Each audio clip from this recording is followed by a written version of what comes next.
Hello everyone, Andrew Faldy here with SMB, and this is a back-tested equity curve here of a VXX long-short system. And I've highlighted 5 specific areas that may be of interest, especially if these are time frames you, while you were trading, were not able to take advantage of or would represent risk for you. If these would represent a period of time that would be a risk for you in the market. So maybe if you have a long bias or a market neutral bias in the markets, these are high volatility events. 4 of them specifically on the downside. One actually was an abnormal expansion in the market. So this is a volatility based strategy, long short. Takes advantage of the short side bias, that pervasive bearishness or downside edge and skew to VXX from the roll cost of VIX futures, as well as the tendency during volatility expansion for it to rapidly rise very quickly, followed by subsequent crashes. So these expansion P&Ls, so you can see here, this is the QE1, end of QE1, May flash crash, and that whole time frame, that kind of spring summer of 2010 high volatility. You can see that rapid rise in P&L. And this is based on, in backtesting, a simulation of a $100,000 position. So you can see this actually generates a 100% return on the position size in a couple hundred trades, or basically over that few month period. That actually, even though that's what you would consider a volatility expansion event, the last part of this return includes a lot of the subsequent fall or reversion, or having volatility move back into its contango configuration, which is more common. And that is part of the performance of this. There's a ton of bias, a ton of benefit on the short side of volatility, but parts of these equity curves actually occur from the initial rise and then the subsequent fall in implied volatility.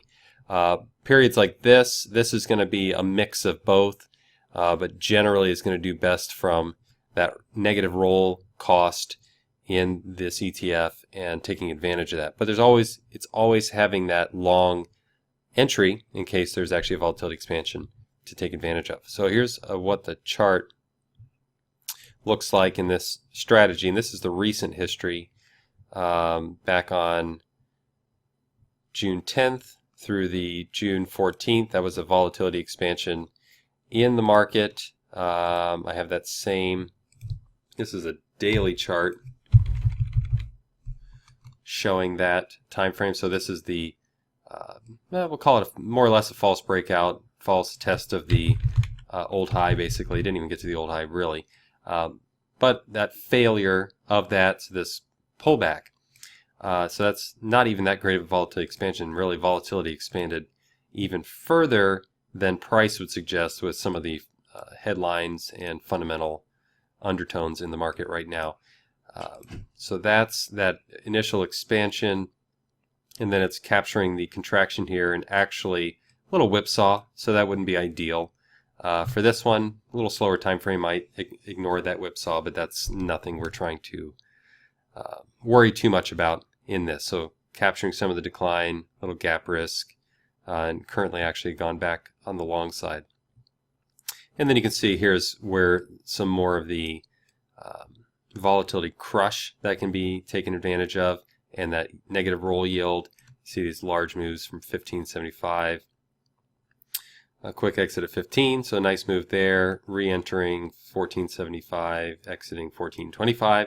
So really nice moves as well. So lots of downside. Here's a big one.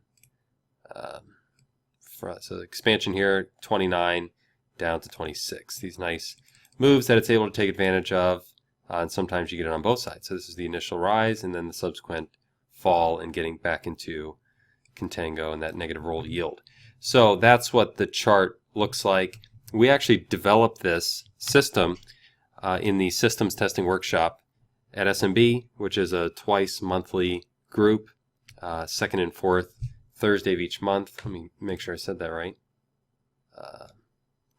I'm sorry. Second and fourth. Sorry for the delay there. Second and fourth Wednesday of each month at 1:30 p.m. And we've been doing that for now going on about 2 months. And this is one of the strategies we coded up, tested, looked at. I've since done a little more optimization and actually took it live. So the goal of the class, the goal of that workshop of getting together was to look at different edges that we are aware of in the market and then apply some signals, filters, indicators, and strategies to them, backtest them, optimize them, and prepare them for forward testing and live forward testing, so small amounts of size in the market. And then those that continue to perform well and have good execution are easily managed, they can be scaled up. And that's the goal of all this. So if you'd like to come watch this process, watch us go through these strategies, you can also make suggestions, ask questions when you're watching these strategies be built so you can fully understand how they work. There are a lot of edges that we're discovering, and a lot of these edges don't have to be automated. They just help you identify opportunities in the market, and you can take advantage of them on a discretionary basis as well. So you can join that at SMB. You can head on over to SMB and look for systems testing workshops, or send us a message, ask us for information on that. We'll get you connected, and you can learn more about that.